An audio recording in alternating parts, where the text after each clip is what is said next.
Which is very true, it's sad, but I'm glad to see so many people come out this evening, because it's something that, it's a really bad thing, prescription medication in the county. It's a lot worse than I think a lot of people realize. I just want to tell you a little bit about, my story and some of the causes and effects and things that can happen. Because, it affects all of us to one degree or another.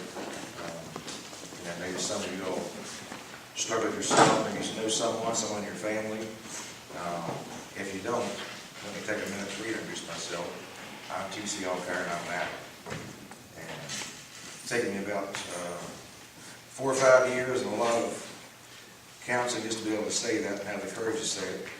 And I don't say it lightly. It doesn't get easier every time. It's just, it's just who I am and what I've done, what I've been through, and I have to admit to it to get better. But I felt compelled to come up here. I really did. Like I said, I'll say it's not easy to be up here and talking about it at all, because I've done a lot of embarrassing things through because of my addiction. But thank goodness, and through help of the day report and being locked up for 10 days, that woke me up pretty quick. I've been sober since December 16th of 2009.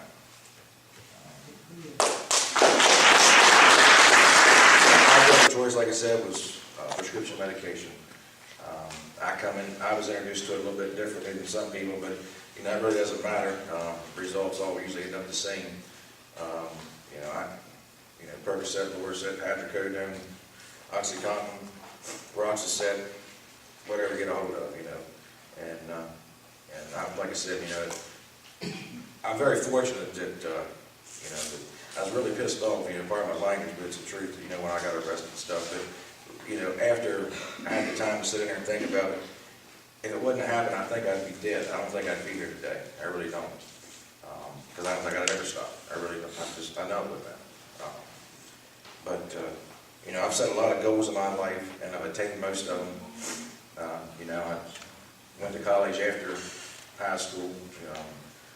Went to college at night. Wanted a family, have 3 beautiful kids. Wanted to farm. I got that. I wanted to be self-employed. I attained that.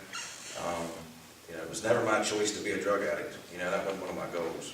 But unfortunately, since I try to be the best at anything I am, like I said, unfortunately, I was the best addict I could be. I did anything and everything that I could do to get what I wanted, and didn't care who I stepped on or how, and how I got it. To give you a quick little brief history about myself, I don't want to take up all your time, but when I was 19, I had a motorcycle wreck, had several surgeries, got on disability, and went through rehab and things. And of course, then I was introduced to pain medication. Didn't think a thing about it back then, in '89. Went through all that, decided, I'm not going to be my life. So I worked and drug myself up out of that, got off disability. Like I said, got a college education, got a job. Always liked sales, worked in sales, and then I started my own business, very successful. At that, thanks to the, this community in Hampshire County supported me too. I still remember the day, the first time, I did all these things and was doing really good for myself, probably 15, 20 years.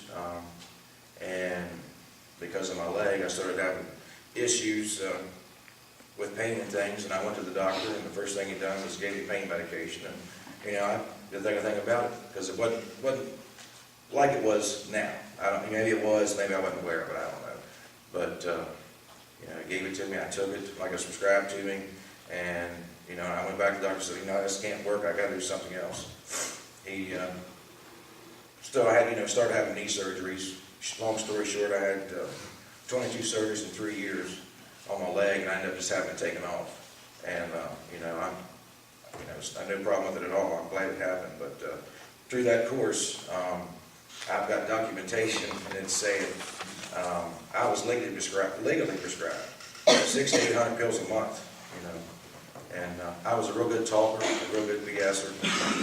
I could go in with a sad face, and because I was a good salesman, and talk a doctor to give me anything. You know, I didn't doctor shop. I stayed with one doctor because, you know, I knew the inside because my ex-wife was a pharmacy tech, so I knew I couldn't doctor shop.